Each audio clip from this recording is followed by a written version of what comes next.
Governor Gavin Newsom today visiting the Imperial Valley, touring a geothermal and lithium drilling site on the south side of the Salton Sea and getting an update on progress toward tapping into some of the largest lithium deposits in the world. News Channel 3's Jake Gracia was there. He's live in studio tonight. And Jake, I know you pressed officials today on environmental concerns and the impacts for the surrounding communities there. Yeah, and John, this is being called a game changer for California and the Imperial Valley, which is sometimes referred to as Lithium Valley, since underground brine from the Salton Sea is rich with those valuable resources that officials say could turn the region around. They say the process is safe and environmentally clean as the state now moves full steam ahead with the rush for lithium. We see this as one of the greatest economic opportunities of our lifetime, and we want California to dominate in this space. Governor Gavin Newsom touring a lithium production plant south of the Salton Sea Monday, the mining site of the so-called white gold that powers batteries of the future. We're witnessing another moment in history with the creation of California's Lithium Valley right here. Rod Caldwell is CEO of Controlled Thermal Resources. He says as production of lithium in Imperial Valley scales up, they'll make enough of it to support 5 million electric vehicles per year. What that does, 5 million EVs on the road removes 1.95 billion gallons of gasoline per year. That's equivalent to 23 million metric tons of CO2 from exhaust pipe emissions. Officials say this is the cleanest way of extracting lithium. What we're looking at here is called an optimization plant, and it's used to bring that brine up from over 8,000 feet underground and clean it.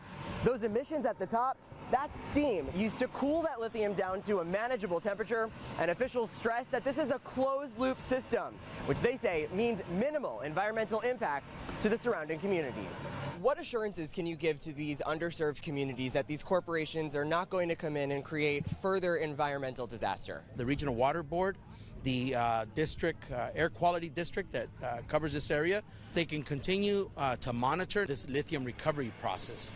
So those are the backstops, and the revenues coming in are guaranteed to help improve the quality of life of this region. The project expected to add between 10 and 12,000 green jobs, which officials say will come with infrastructure and community resources. And they strongly emphasized addressing concerns about bringing community members to the table. There needs to be a lot of communication, which I'm going to ensure that the companies speak with the local communities and the environmental justice groups. The state needs to not only take ownership and responsibility, but it's got to take the initiative to do more and meet the expectations of this community that have been completely torn asunder by the environmental degradation that has occurred for too long. The governor also says that the tax being collected from this lithium recovery will go back into that community, with 80% going right back to Imperial County, while the other 20% will go towards Salton Sea environmental mitigation. Live in studio tonight, Jake Gracia, News Channel 3.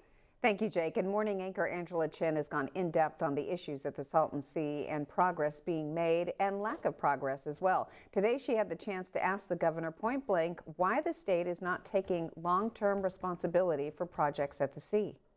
If we're talking about the health of the lake as a whole, why is the state not committing, putting the funds up, or assuming long-term responsibility for these other projects along the lake? Yeah, I'm gonna ask Wade, who's been managing these projects. I'll just say this in a non-defensive posture: we proactively put up more money than any previous administration, probably more than all of them combined. We've worked aggressively to seek more federal support and more federal funding.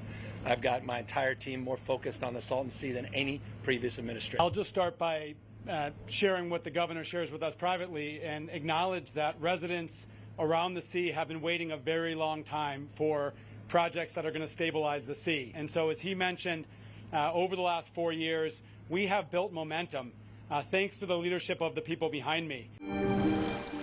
You can watch News Channel 3's award-winning in-depth series Troubled Waters, the Salton Sea Project, right now, plus our ongoing coverage of issues at the sea. You can find all of that right now at KESQ.com.